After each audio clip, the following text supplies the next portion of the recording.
Now, so far, all what we have talked about is how the data gonna go inside our function using the parameters and the arguments. So this is actually one shape of the functions, but of course we can go and extend it where we build an output from the function, so the data goes outside the function. And of course we can do that using the keyword return in order to return something back to our program. So now by looking to this is the most famous shape of functions. We call it the transformation function because it works like this. We send the raw values to the function, so data goes in, then something gonna happen to the data. So the data gonna be transformed to a different shape, and then this data gonna comes out and return back to the program in order to do something else with it. So it sounds very simple, and most of our functions looks like this. Now if you look back to our example, you can see actually we are just printing the output of the function, and of course printing it is something for us, for human. We are seeing the text in the screen, but the thing is programs don't work with the printed outputs. They need the function to return the values back to it internally, and for that we have the return. So that means if you want the result of your function to be reused later in the program, you cannot use print, instead you have to use return. And of course you can use both of them if you want to print something for you and return something back to the program. So now of course let's have a look to the syntax. Now we have to change both of the component, the definition and the calls. So now for the definition we're gonna go to the end of the function and we're gonna add the keyword return. And after that, very important, you have to add something. You have to tell Python what to return. You cannot leave it empty. So it could be anything, a value, a local variable, a parameter, calculation, logic, or maybe calling another function. So anything after the return, it's going to be okay. So now by looking back to our example, I'm going to go and remove the print, and instead we're going to put a return. And what we are returning here is the local variable, the final result of the calculation, return y. Now about the call, we cannot just go and call the function and walk away.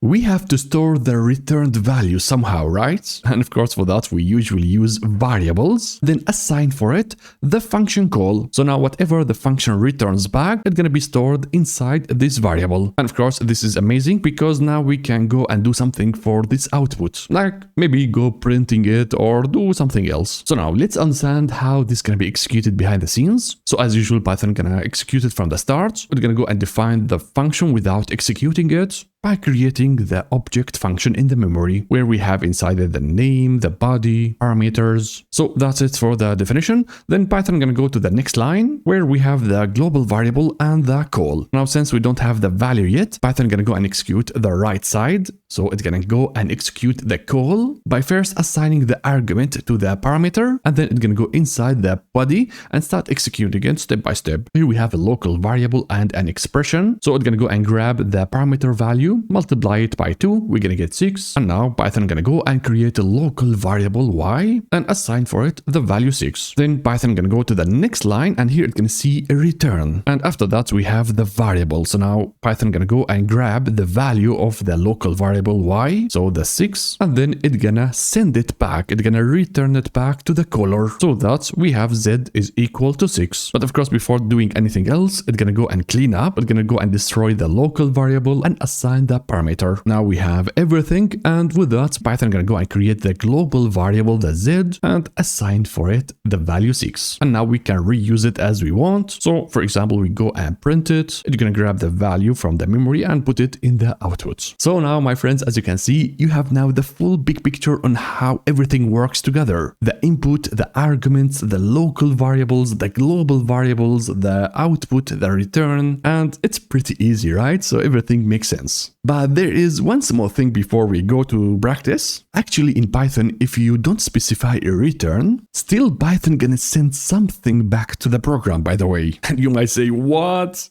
you are talking about? Well, it's gonna send something called none. And of course, none, it's not a real value. It's something unknown, missing. It's not a useful information, but still it is an indicator that the function is not returning a real value. And this is something, of course, we can use. So if you are not defining a return, Python gonna send a none. But if you use a return, it's gonna send a useful information back. Okay, so now, of course, let's go and practice. Okay, so now by looking back to our example where we are sending a raw data, the raw name, and then we are cleaning up the name by removing the spaces and as well making the case lower. But now the thing is, I'm just printing the value in the output and that's it. And this is not something that we usually do in projects. Usually we do a step, we cleaned up the name in order to use it in the next steps inside my code. So by leaving it like this, I'm losing this cleaned value in my program. So that means we have to return this value. So our example is more realistic. At the end, we're going to go and say, you know what, go and return the local variable that holds the cleaned value. So I will go and remove the print. I don't need that. If I leave it like this and execute, nothing gonna happen. Everything is lost. The program is not getting the returned value, and me as a human, I'm not seeing what is going on in the output. So of course, in order to capture the return, we have to go and add a global variable. So let's go and add a variable called clean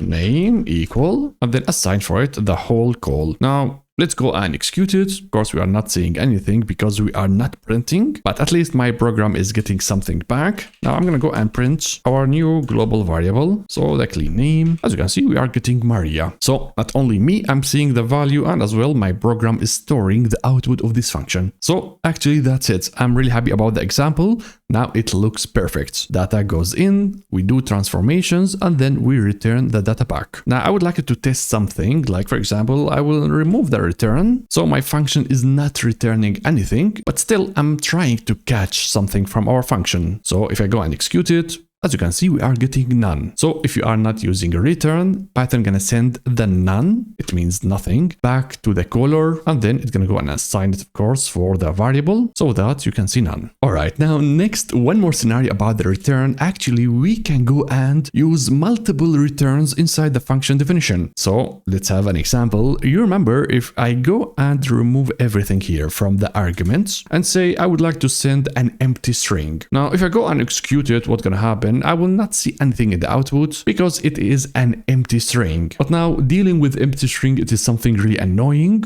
We usually convert the empty string to a none because it is easier to handle and it makes everything more clean. So what I'm going to say, I'm going to extend the logic and say if the name contains an empty string, then replace it and return a none. Otherwise, if you have a real value, then go and do all those steps. That means there is like a logic, there is a conditions, right? Let me show you how we're gonna do it. So we're gonna say if, and then say not name. So if there is something wrong with the name, it's not a real value. Like here, what's gonna happen? Don't do anything, just return a none. So that means I'm not returning the value empty string, I'm just returning none. Otherwise, if we have a real value, then actually do the whole steps. So I'm gonna go over here and say else, and of course we're going to put the whole logic inside it. So make sure you are working correctly with the indentations, and with that, look at this, we have twice the return. But since we have an if else, Python can execute only one of them. So now let's try this out with this empty string and go and execute it. Look at this, in the output we are getting none. So that means the if statement is activated. We fulfilled the condition of the if statement and it is returning the none. So we are not returning the name or the variable. Now if I go and say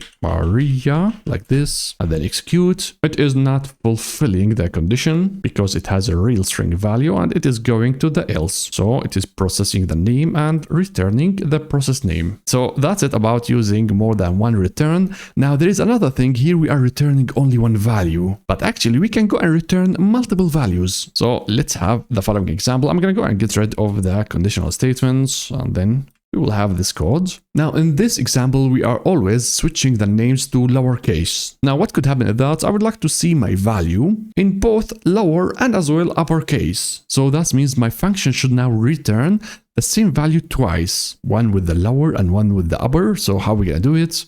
I'm gonna go over here and say, okay, this is the low, and now I'm gonna go for the upper, cleaned, equal. Now either keep working on the original value and say, you know what, we're gonna strip it again and say here an upper, or you can go and take the lower and switch it to an upper. So this is the transformation, and with that I have two local variables. Of course I have to go and now return them. So I'm gonna say lo cleaned. This is for the first value, and then in order to put another value as usual, we use the comma cleaned. So that's it. I'm returning now multiple values back to the caller. Now the caller should be responsible and as well receive both of them. If I leave it like this and execute, I'm getting in the output now a tuple of both of the values. Of course, you can go and check the data type of the returned value. So this is a tuple, but if you'd like to get like the returned values in two separate variables, all what you have to do is to make as well a list of global variables. So the first one I'm going to say low name, and the second going to be up name. So with that, I will capture both of them. And of course, I can go and print both of them as well. So low name and up